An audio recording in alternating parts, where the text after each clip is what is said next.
সকলকে স্বাগতম জানাচ্ছি মুক্তাগাছার ইতিহাস মিডিয়া ইউটিউব চ্যানেলে।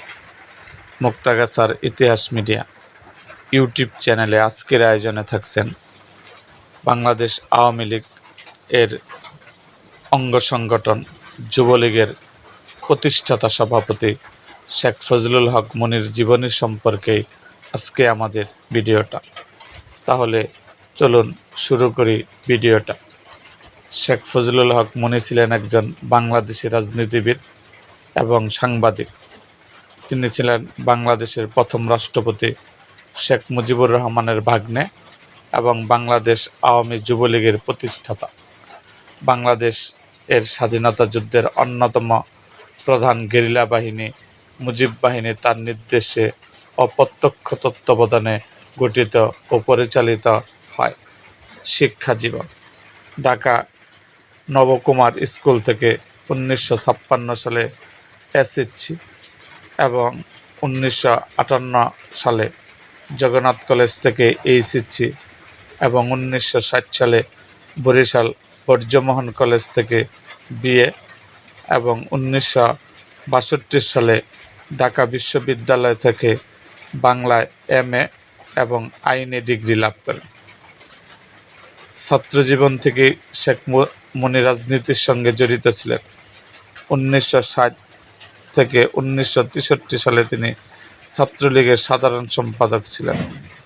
1962 সালে হামিদুর রহমান শিক্ষা কমিশন রিপোর্টের বিরুদ্ধে আন্দোলনের নেতৃত্ব দেওয়ার তিনি গ্রেপ্তার হন এবং 6 মাস কারাভোগ করেন।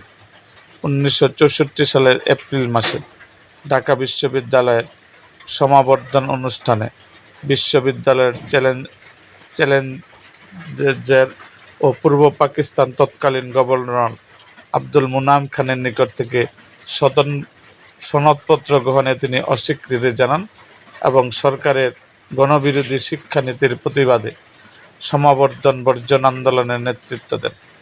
বিশ্ববিদ্যালয় কর্তৃপক্ষ তার ডিগ্রি প্রত্যাহার করে নেয়। পরবর্তী সময়ে তিনি মামলায় জয়লাভ করে ডিগ্রি পান। 1965 সালে তিনি পাকিস্তান নিরাপত্তা আইনে গ্রেপ্তার হন এবং 1.5 বছর কারাভোগ করেন।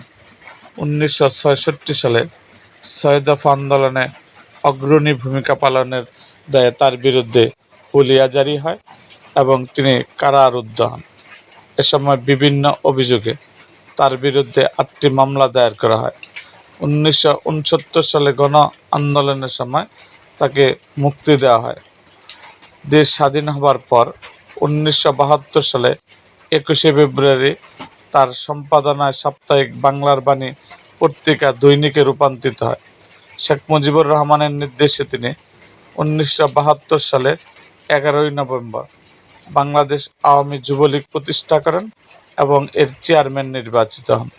যুগোপযোগে তিনি তেজগাঁও আঞ্চলিক শ্রমিক লীগের সভাপতির দায়িত্ব পালন করেন।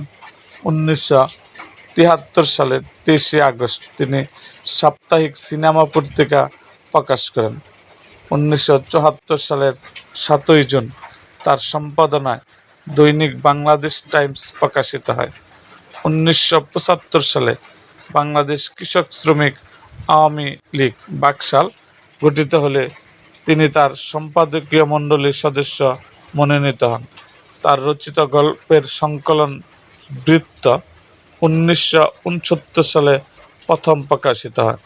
1975 সালে 15ই আগস্ট সামরিক বাহিনীর কতিপয় সদস্যদের হাতে শেখ মুজিবুরের সাথে তিনিও নিহত হন। 1971 সালে মুক্তিযুদ্ধে তার উদ্যোগে মুজিব বাহিনী গঠিত হয়।